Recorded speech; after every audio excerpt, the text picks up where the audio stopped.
Tigalin odličen nastop med kajakaši za drugo mesto, podobno kot tudi vaša sestra, tudi vi se mi zdi v današnjem sporedu zares odlični, odločni, natančni in rezultat je tukaj. Čestitke.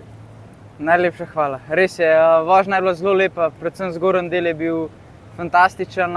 Rekel sem si, da moram samo umerjeno, da ne smem čez sebe, ker lansko leto sem bil 6-krat ali 5-krat v finalu, pa sem bil 2-krat četrti, pa se mi zdelo, da je to zaradi tega, ker sem še vedno malo čez sebe in sem si letos rekel, da se bom samo lepo umeril v finalu, če pridem v finale, da se lepo umirim, da odpeljem tako vožnjo, kot znam in pol v zadnjem delu dodajam in tako sem danes poskusil, žal v zadnjem delu pol nisem mogel čisto dodati, ker ne vem, tudi voda se mi zdi, da ni glih prav sodelovala, ampak jaz sem zelo vesel, da sem pripeljal zelo dobro vožnjo do konca.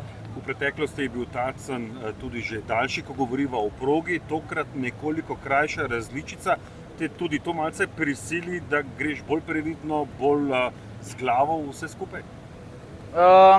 Niti ne, se mi zdi, da je to glih kontra, da bi po teoriji mogoče mogel bolj pušati, po domače povedano, ampak na koncu vemo, sicer proga je kratka, ampak mislim, da je tudi malo krajša zaradi tega, ker pač nikjer ni pauze na progi, sprav nikjer ni nobene ravnine, vedno je vrata in takoj naslednja vrata. Mislim, da so zelo dobro postavili progo, ker tukaj v Tacenu tako danes je premalo vode, da bi šli čez zadnji del, jutri bo mogoče preveč vode za čez rampo, tako da v nobenem primeru ne moramo zmagati in mogoče pa si res zaslužimo počasi kakšno novo progo, ki bi lahko intrenirali in tekme bile lahko bolj konstantne. Pred dobrim letom dni ste tukaj postali posamični evropski prvak, tokrat nov uspeh na domači progi. Je občutek vseeno drugačen, poseben? Ja, zagotovo. Lansko leto je bil evropsko prvenstvo, je vseeno dosti več kot svetovni pokal. Če tako pogledamo, je vseeno prvenstvo, ampak ta medalja je predvsem ena potrditev, da sem tudi v kajaku lahko res dober.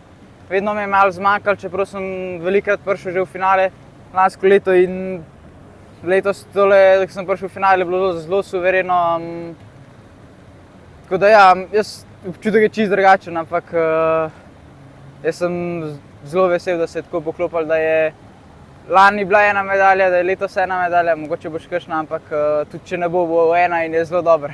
Preden jutri nadaljujete s svojimi nastopi v kanuju, nekateri so imeli nekaj več tako imenovane pauze pred nadaljevanjem sezone na članski ravni. Vi ste bili zelo uspešni na prvenstvih za mladince oziroma mlajše člane, pobirali medalje in tudi formo dobro prenesli, torej tudi nazaj na člansko raven. Je bila prednost po svoje, da ste imeli vmes še dve veliki tekmovanji, pa se je štartov, jih tudi mi ne štejemo več v letošnji sezoni za vas. Ja, štartov je bilo res ogromno, to je mislim, da lahko zelo velik plus, lahko je pa tudi minus, kakor pač se obrne. Ni črno, pa ni belo, je sivo in jaz mislim, da čez poletje je bilo psihično je bilo zelo naporno poletje. Mislim, da bi bila velika prednost, če bi recimo tekmoval samo eno disciplino in bi se s tem imel dosti časa vedno, da se regeneriram, da se pripravim na novo vožnjo, da se pripravim na posamično prvenstvo, pač tukaj je bilo res iz Prage vsak dan 2 treninga, pride tekma, 2 treninga, da se lahko spozna čim boljš voda, potem pride tekma, en dan, drug dan, tretji dan, podelitev, naslednja podelitev. Vsak večer sem bil od 8 do 18 zvečer na progi, je bilo res kar mučno, jaz sem užival, ampak tako je bilo pač veliko dela, tudi potem v Solkanu, tam sem šel za par dni na morje, sem prišel nazaj, sem treniral prvenstvo v Solkanu. Tako da poletje je bilo res naporno, upam, da se to ne bo v Avstraliji poznalo.